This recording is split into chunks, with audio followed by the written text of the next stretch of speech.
Hello again from Speed Zone. I'm Robert. We're going to do another install video. This time we're installing a MaxTow fuel pressure gauge. MaxTow generally deals with truck installations, but it's a fuel pressure gauge and it works on any car provided you install it correctly. So this is my 2010 GTR. I installed it on that and it works really good. Before you go on with this installation, you're going to have to install the Aeromotive fuel pressure regulator. All right, and let me give you a link to that. It's on the back of my little cheat sheet here. You're going to go to YouTube and you're going to go Aeromotive fuel pressure regulator install on GTR. Okay, just type in those words and you will get my video on the installation of this and what fuel rails or adapters are required to install the fuel pressure regulator. Once that's installed, then pretty much everything is there. Well, not everything, but it's easy to install the pressure gauge from MaxTow. So let me set that over there. If you can come over here, take a closer look if you can. What you're going to need is the triple stainless steel adapter, and I'm going to take a close-up video of my sheet over there with all the information, all the prices on it, the wires that were involved in hooking it up. But you need the triple adapter, and then MaxTow will send you their fitting with their wiring loom. So you put in the adapter, you redo your fuel pressure gauge and the new entry point for that, and then the MaxTow fuel pressure regulator sensor goes right on the end. Give you a nice long loom so that's no problem getting it in. So we hook all that up, and then, I don't know if you can see in here, but Nissan was kind enough to leave a grommet there that nothing went through it, but it was a grommet that goes right into the driver's side footwell above, and just take a little X-Acto knife, cut an X slice in the middle of it, and that's just big enough to get the harness with the sensor plug-in through. And now we're on the inside of the car, which makes it we have to go to the next section, but it makes it very easy to get that in there with that plug. All right, now I am going to trying to take a video shot of my information board here. Now let's see if we can zoom in on that so you can see it. Okay, hopefully you can see that, and I'll get over here and I'll try to explain some of the stuff. All right, well, this is your fuse box right here, where all the fuses, that's what it's going to look like. I've even labeled them all, so now you have an idea of what all the fuses are.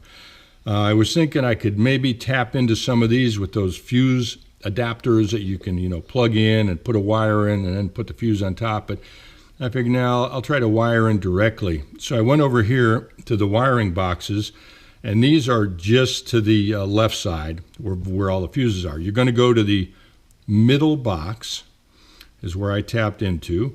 You're going to look for the top input. Here is a brown wire. That brown wire is going to go to the white wire from the MaxTow gauge. Then we're going to go to the third one from the bottom. That is a red wire with a silver dot on it. Okay, that wire is going to be hooked to the orange wire from the MaxTow gauge.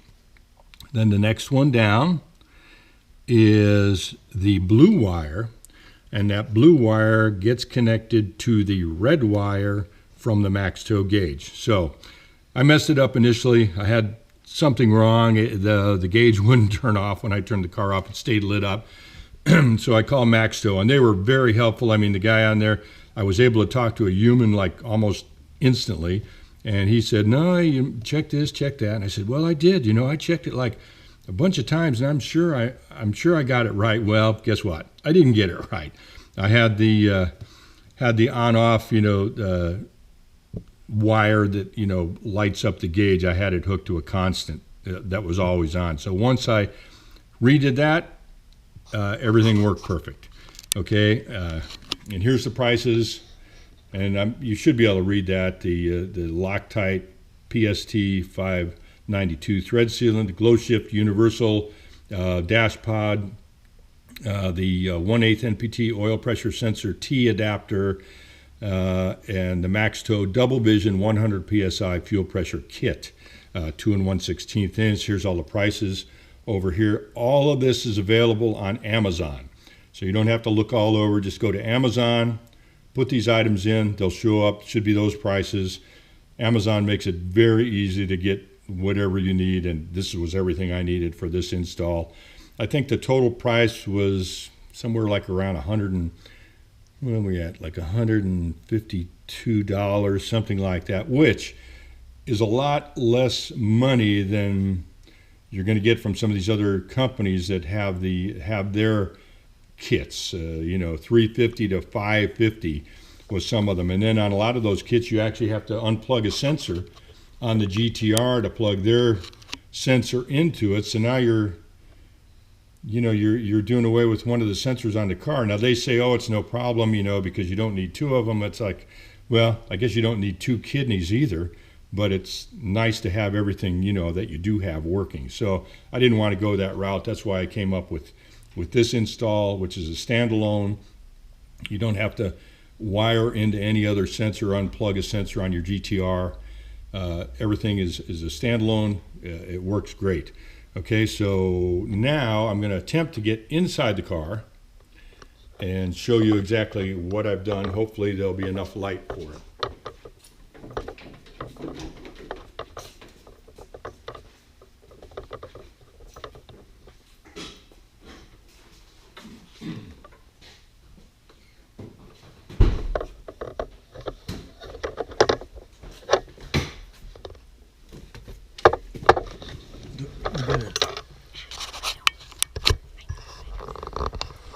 Okay, so can you see that? Yeah. Okay, so hopefully you can all see that. This is the fuse panel. Fuses, and then these are the wiring boxes that I talked about.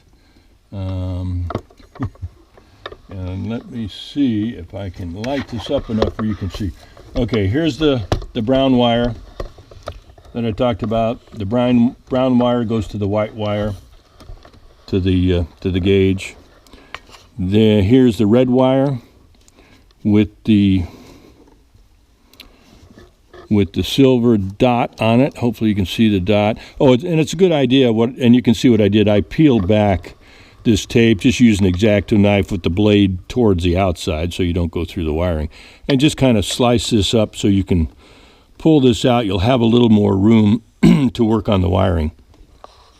So this red wire, excuse me, this red wire with the silver dot goes to the orange wire to the gauge, and then finally down here, this blue wire, which is second from the bottom on that. The blue wire gets tapped into the red wire, which goes back to the gauge. Okay, so there you have it. It's pretty simple. Again, I removed the whole kick panel to make it easier to get in here. Oh, and let's not forget the ground wire. The black is the ground wire, and it goes to a good ground, and that's a good ground right there. So everything is right there. As you can see, there's plenty of wire to do the install. And then on the gauge, I just put it up here above my cob access port, and it mounts right there. So yeah, they give you like a little double sticky thing, and I just put it down there, and that, you know, above the cob access port. So now I should have, well, I do have full access. And what's really nice about the MaxTow is that it gives you a digital readout as well as an analog readout. So you have both, and it's, you know, it's a decent color. It's like a blue light backlit. So it looks decent. It works good. So that's the install. Pretty straightforward. You get the right bits and pieces, and you're set to go. Again, watch the video on the Aeromotive fuel pressure regulator install, because if you've gone to that point and have that, well, then this is a very easy install. Do you need the fuel pressure regulator from Aeromotive to install this? Probably not, but you'd have to come up with a different way of tapping in to the fuel system with this to get your pressure. So that's it from Speed Zone. I hope you liked the video. I hope you hope it answers questions. And of course, if you do have any other questions, just put a tagline under the video, and I will respond. All right. Thanks again, and we will see you next time.